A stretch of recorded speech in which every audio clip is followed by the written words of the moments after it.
They're going to be bursting LG or Fnatic. I think they're teams that can really punish them in the early game. Both have very mechanically sound players and will take advantage of those lanes and then turn that into, objectives, Roshan towers, and put EG on the back foot. They'll starve out RTZ, make it harder for him to farm. I feel like teams like eHome and Vici are not good at, taking over the map and shutting down RTZ's farming patterns. And LGD, of course, is going to be that last hope for the China region here in our major.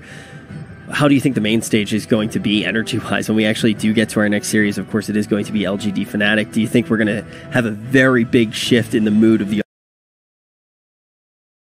audience? Personally, I think LGD should beat Fnatic quite convincingly, if they're as good as I think they are. And yeah, they should shift the mood again, and they should ride the momentum. The pressure's on, though. This crowd is going to be like, this is our last hope. LGD, they know they're the last hope for the Chinese crowd. They are going to be feeling that pressure. I kind of feel like, though, with what Black was saying, is LGD, you could put him in a room isolated by themselves, or you can put them in front of 10 million people right now, and you think that they could beat Fnatic. You don't think that what's going on with the audience is going to have a single impact on this? They're seasoned veterans. They've won lots of LAN tournaments, so they shouldn't be faced by anything that's happening here. Same as Secret, EG, and VP. The only one that could struggle with that still, I think, could be Fnatic. Okay. But probably not. They've shown yesterday that they improved a lot regarding that. They played lots of big tournaments. And talking about veterans in their own right. Ice has played in countless TIs. He has played so many years. DJ's been around forever, playing in deep in these tournaments as well. Jabs is one of the newer players, but MP's been playing. He was back at TI2 and stuff, or maybe it was TI3 where he first played. I bet. Nice. He's probably like the least experienced out of all of them. Him and Jabs are maybe a bit similar, but like Jabs won a major last season, so it's not like these guys are new to the big stage. Jabs won a major here in China as well, so. Well, a lot of veterans about to take the stage, and we are going to figure out who is going to win, who is going to make it all the way to play against Secret after this quick break. Not me.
Data analytics gives you the advantage of getting to answer questions in a faster time.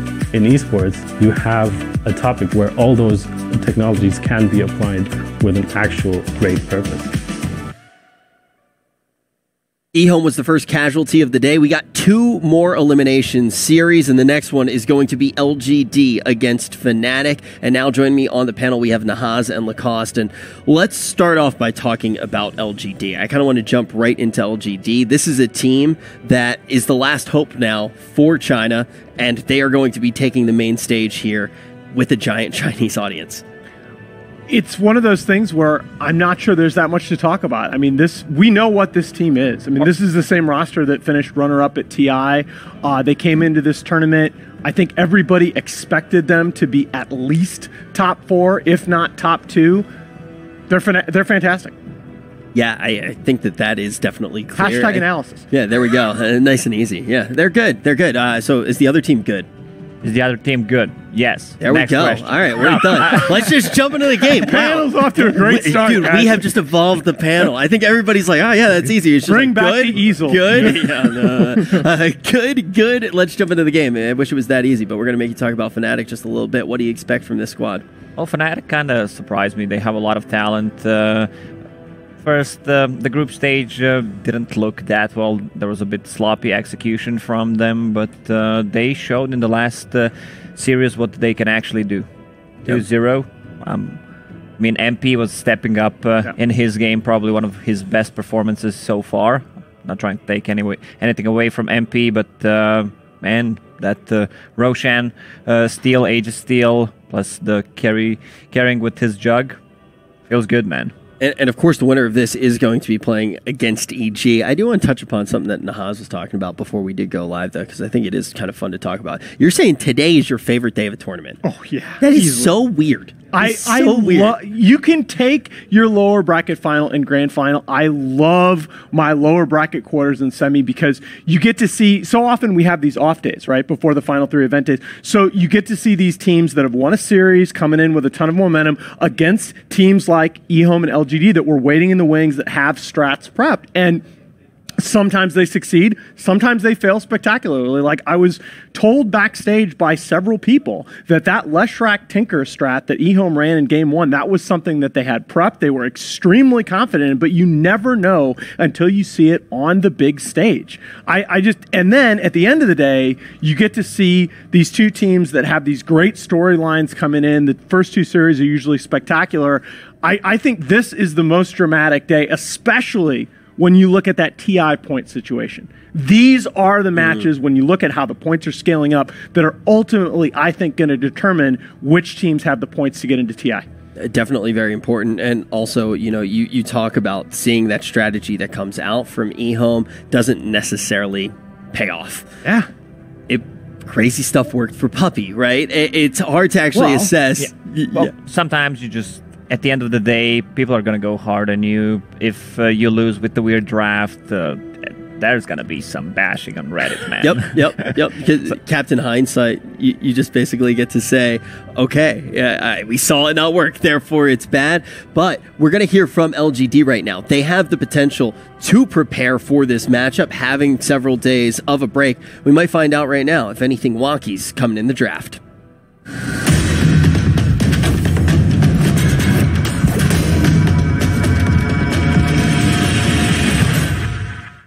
Hi guys, I'm here with Xnova from PSG.LGD. So we've been through some intense days during the group stage and playoff.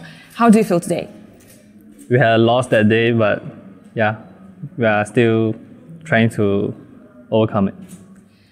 Which game do you remember the most? Maybe the toughest one or the most interesting one after these days? It should be the game against VP. Yeah, on the first game we had quite a lead, but then there were a lot of up and downs, and then at the end we just kind of lost the game because of our mistakes. And to the second game also, yeah. What do you think happened there? Did you underestimate them because they've been playing with the standing, with the coach, or it was just your mistakes? I don't think we underestimate them. They are always a strong opponent against us, and we actually had a lot of we played against each other a lot of time before. And it's more on our own mistakes and also the drafting. Yeah. So you had a short break. What are you and your team are doing during this break? We just kind of take some breaks, and then maybe a day before the game, we will just gather around and discuss and watch our next opponent, how they play, and came up with your draft. Yeah. Yeah, sorry. Most of the teams says that PSG.LGD is one of the biggest rivals or strongest opponents. Do you feel like you're ready to the main stage of the major? Yeah, we are ready. And I think the strongest rivals is still VP for us. So we still try our best. What can you say about your other teams from China who also will be playing on the main stage? What can you say about them? Did you see them playing?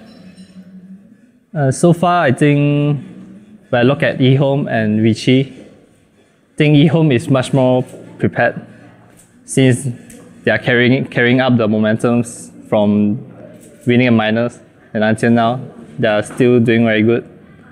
And for Vichy, we actually train and scrims quite a lot.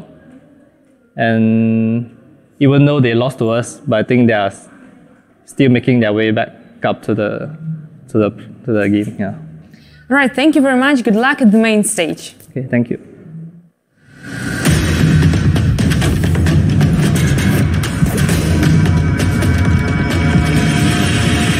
And one of the first things that we do here in the interview is the fact, yeah, we take a little bit of a break, but you can be damn sure that we're watching all of our opponents' VOD, trying to figure out what we want to do in the draft, and it's going to be exciting to see if this team did take that extra time to pull out all the stops and to come up with something unique. Now, we are going to hear in the interview as well that their biggest rival is VP. They did lose to VP 0-2, one of the only teams that's been able to go toe-to-toe with LGD. They want to get back to the grand final to try to get their revenge. Now, what does this say about LGD when we're looking at everything here, Nahaz? Obviously, very strong opponents in this tournament for pretty much everybody, but going down to VP, do you think they can make that run back? Absolutely. I think everybody, when they came into this tournament, I think everybody would have had Secret, VP, and LGD as the top three. EG, of course, a lot of people thought might take a step forward. Liquid was among the favorites before we found out about the stand-in. But this is where we expected LGD to be. And as we looked at those hero picks transitioning into here, that's something that I'm going to be really focused on today. We've talked about the fact that through the first 76 games of this major before the off day, there were only 81 different heroes picked. We've had 57 heroes picked in 10 games since then, including 7, the latest being Clockwork in that last series, that we hadn't seen in the tournament up to this point. Teams are clearly pulling out those strats here with those points on the line. And we're just getting started today too, right? Yesterday we see 6 new heroes getting added to that list, and then today we even see some of those heroes get busted out again. Leshrac mostly, which maybe didn't work, but ultimately we do get to see it again. So maybe we even get to see some new stuff coming down here. But let's talk about their opponents, Fnatic. We already said that they're good. So Lacoste, we want to elaborate why they're good. Or they're good. They have a variety of heroes that they play, which other teams usually don't use, and that's their strength. They you kind of need to force the banning out Ice. His hero pool is so huge. Also, there's always a threat from Tinker. They also ran out Invoker in the previous series, so a lot of heroes to ban out. That's kind of a big thing that we have talked about is that player in particular, you want to make sure that he's not on something he's too comfortable on or he's going to be able to take over the entirety of the game. Now, you do want to note they didn't look super good against one of the other Chinese teams that has been sent home in eHome in the last game, but besides that, it's been a pretty dominant show, Nahaz. Yeah, I mean, 2-0 over EG, 2-0 over Liquid, stand-in or not. eHome are the only team to have taken a map off of Fnatic in this tournament, and I think that bodes pretty well. But I want to go back to something that Lacoste opened with when you first asked him about Fnatic, because I think that's the key to the series. MP is the missing piece. for this team. I will give you the short version, okay? Because if we have a delay, I can gush about this Fnatic roster, these other 4 players all day long. I really think they are elite players. But MP is the guy, he's struggled in his career. He had a chance with Secret a couple years ago, didn't take advantage of that. Looked very inconsistent with Immortals last year. This is his shot with Fnatic. If he plays like he did in the final game yesterday, I think Fnatic have a chance. If he doesn't, I think they have a huge uphill battle against LGD. And you were very critical at times when we did watch MP a little bit earlier in the tournament. And now you're saying, okay, if MP can look the way that he did yesterday, they have a chance. How good do you think that chance is? Let's say MP comes out and he's just playing to his capability. He's performing as high as he can. Do you think it's a strong chance? Yeah, honestly, if you tell me before the series starts that he is going to play like he did on that Juggernaut, I don't necessarily mean he has to carry the game. In fact, God says this all the time, and I think he's absolutely right. Fnatic, the way they play Dota, MP is often going to be sacked, okay? But I'm talking the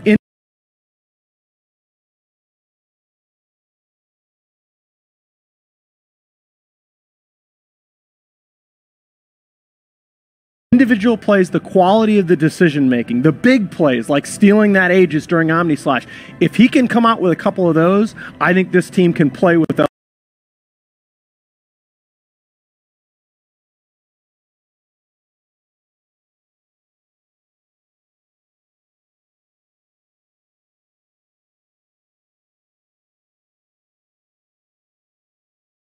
LGD.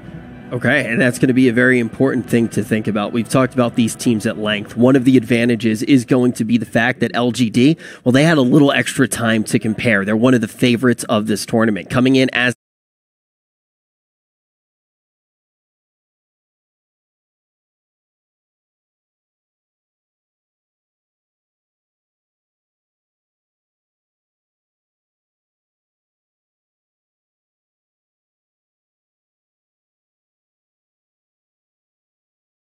the underdog is going to be Fnatic, but you've already heard from the panel what they need to do. MP going to be one of the guys that we put the spotlight on, but now we're about to find out LGD and Fnatic are about to take the main.